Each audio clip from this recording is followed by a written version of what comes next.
Ya, pemerintah telah menunjukkan tekadnya untuk memberantas praktik judi online pemirsa yang kian masif di tengah masyarakat. Dan semua pihak pun diminta untuk mendukung tekad pemerintah tersebut. Untuk membahas lebih lanjut lagi sejauh mana semua pihak ini serius untuk mendukung pemerintah, kita langsung saja terhubung dengan Wakil Ketua Komisi 1 DPR RI, Bang Dev Laksono, dan anggota Kompolnas, Bapak M. Khairul Anam. Bang Dev, Pak Khairul, selamat pagi.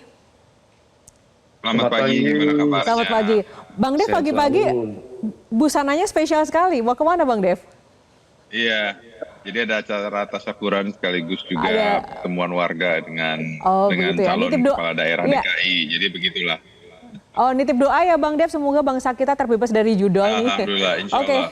Amin. Sebelum kita ke Bang Dev, saya pengen ke Pak Khairul. Pak Khairul dari Kompolnas ya Pak, masalah kita ini sebenarnya adalah masalah backing judol yang menjadi hambatan utama kenapa judol ini kemudian diberantas, kemudian terbukti fakta bahwa Komdiji kemarin mendapati temuan pegawainya sendiri yang harusnya menjaga tapi justru membina. Nah, kalau dari Anda sendiri Pak, aparat ini sejauh mana membackingi judol? Apakah memang ada atau tidak? Karena kan dugaannya seperti itu.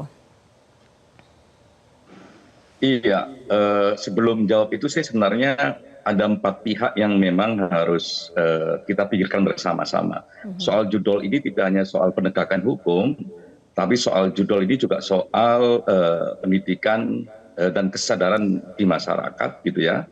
Yang berikutnya memang kebijakan yang kuat dari pemerintah. Dan saya yakin dengan statement tadi yang kita sama-sama dengar, Bu Menteri Mutia Afif, Komdigi, sudah berkomitmen begitu bahwa tidak boleh ada backing dan sebagainya, perintahnya tegas. Ini kalau beliau tidak terbuka pasti juga nggak akan bisa membongkar sebagus ini. Oleh karenanya ayo kita dukung bersama-sama. Karena begini, ada satu riset dari Populi ya, misalnya 74% responden itu setuju loh Komdigi memang melakukan pengawasan. Oleh karenanya belajar dari kasus ini kami mendukung untuk melakukan penguatan kembali sistemnya dan perbaikan SDM-nya gitu, sehingga memang harapan masyarakat menjadi terwujud. Tapi sekali lagi tidak hanya soal penegakan hukum, tidak hanya soal komitmen dari pemerintah, tapi juga soal bagaimana masyarakat sadar, dan ini tanggung jawab kita semua. Ya, kalau di kelompok agama itu menganggap judi itu haram, dosa dan sebagainya, di kelompok pendidikan menganggap bahwa ini adalah soal bangsa, bisa merusak kita semua, generasi muda sampai tua, ya catatannya juga banyak. Oleh karenanya, ayo kita dukung bersama-sama lah, karena ini juga dalam konteks penegakan hukum, misalnya teman-teman kepolisian, ya kita minta supaya memang profesional, transparan. Ya, ini menjadi kebutuhan kita bersama. Jadi profesional transparan itu akan memastikan harapan masyarakat. Baik, seluruh elemen masyarakat dari level terkecil sampai juga level tertinggi harus turun serta di sini. Nah, kalau Bang Dev, sebelum secara umum nih Bang Dev, sebelum kita ulas, dari 1 sampai 10 nilai keseriusan pemerintah dalam memberantas judol, nilainya berapa menurut Bang Dev? Dari 1 sampai 10 keseriusan pemerintah untuk memberantas judol itu mungkin di angka 1000. Pemerintah sangat amat serius angka untuk berapa, Bang Dev? memberantas judol ini. 1000. 1000. Jadi kenapa?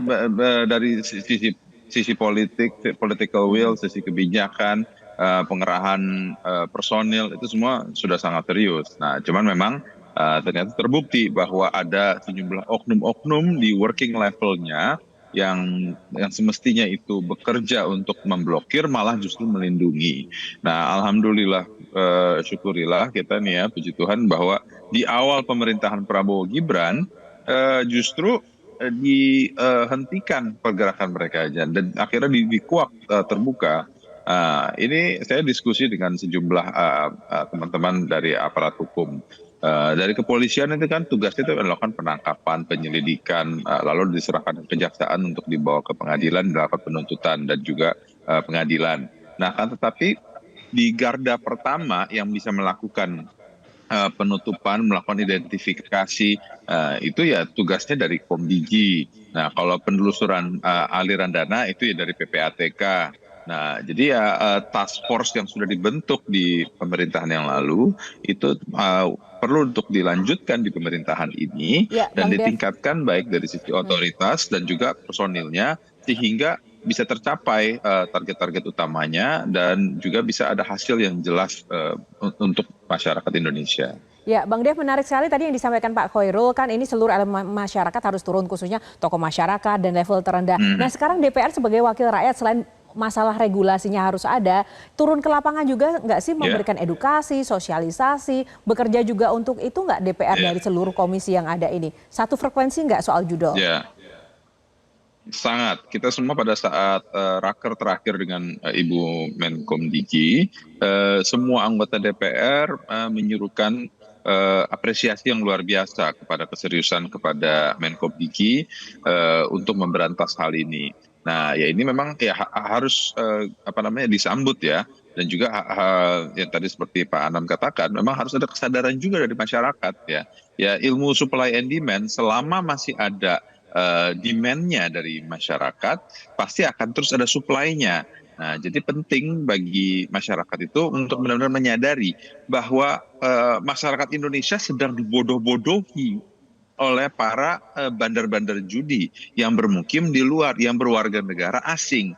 Ya, mereka ingin Iya. mengeruk keuntungan, menarik uang sebanyak-banyaknya dari Indonesia untuk kepentingan mereka pribadi. Karena judol itu tidak mungkin menang, pasti kalah. Gitu. Betul. Jadi Nah, orang itu iya Bang Dev. masih dalam halusinasi bahwa mereka itu bisa mendapatkan keuntungan kekayaan besar, padahal Ya. mereka itu sedang perlahan-lahan dirampok oleh para bandar-bandar judi itu. Nah, Bang Dev dan juga Pak Khoirul, setelah ini kita juga akan bicarakan, kalau tadi Bang Dev bilang ada supply and demand. Tapi persoalannya, kenapa masyarakat ini bisa memiliki demand untuk judul? Apa yang terjadi dengan mereka? Kalau saya masih merasa masyarakat tidak bisa disalahkan begitu saja. Oleh karena itu memang harus dibantu dengan sistem untuk membuat mereka juga tidak bisa dan tidak mau butuh lagi dengan judul. Kita akan ulas seusai jeda. Tetaplah bersama Selamat Pagi Indonesia.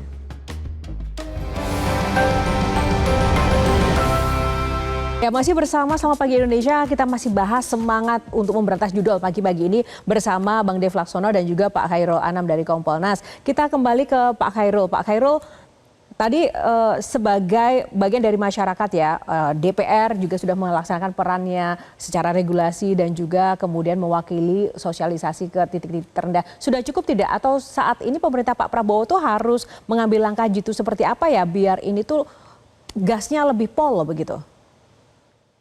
Oke, karena kami di kepolisian ya, Kompolnas itu sebenarnya memang yang kita harapkan di kepolisian tidak hanya soal penegakan hukum. Ya, penegakan hukum memang harus kuat, harus tegas seperti apa yang dinyatakan juga oleh Pak Kapolri maupun Bu Menteri. Tapi yang kita nggak harus diingat juga kepolisian itu juga punya fungsi untuk preemptif, preventif. Sehingga bisa menggunakan infrastrukturnya sampai level polsek untuk bersama-sama dengan berbagai tokoh masyarakat mengajak masyarakat secara sadar menjauhi judol ini gitu. Nah, preventif preemptif itu juga penting gitu. Jadi jangan dilupakan itu. Nah, minimal preemptif preventif itu juga di internal kepolisian karena beberapa kasus misalnya ada anggota kepolisian yang rumah tangganya bermasalah gara-gara judol ini. Nah, di eksternal ya preemptif preventif ini mengajak seluruh masyarakat dengan tokoh masyarakat di level sampai level paling bawah sampai level polsek untuk bersama-sama memerangi judol. Karena itu juga penting.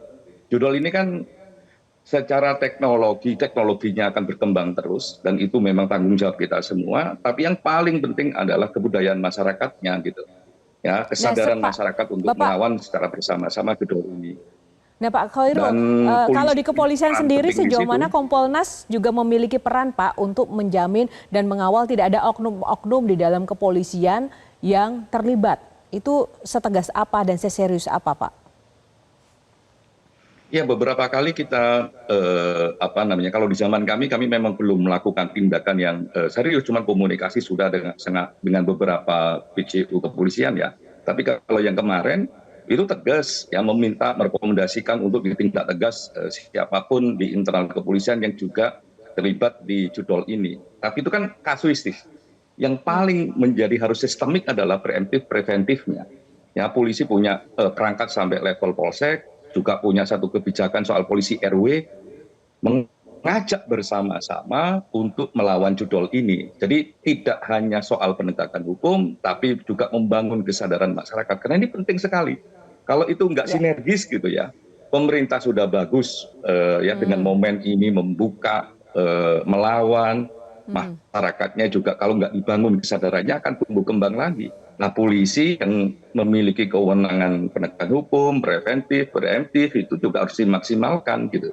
Dan kemarin kami bertemu dengan Pak Kapolri dan Pak Kapolri juga menyatakan kebijakan kepolisian adalah komprehensif, tapi tidak hanya soal penegakan hukum, tapi juga soal preemptif dan preventifnya. Dan ini juga kami mengingatkan seluruh kepolisian ya, dari level Polda sampai level Polsek untuk ngambil peran juga di situ. Ya, sebagai eksekutor penegakan hukum, jadi memang harus lebih garang, lebih tegas lagi ya untuk bisa menyelesaikan masalah judol ini di lapangan. Baik, kalau misalnya dari siapapun yang terlibat, karena ini juga sudah menjadi kebijakan pemerintah secara tegas yang tadi dinyatakan oleh Pak, karena tadi dan didukung oleh teman-teman di DPR.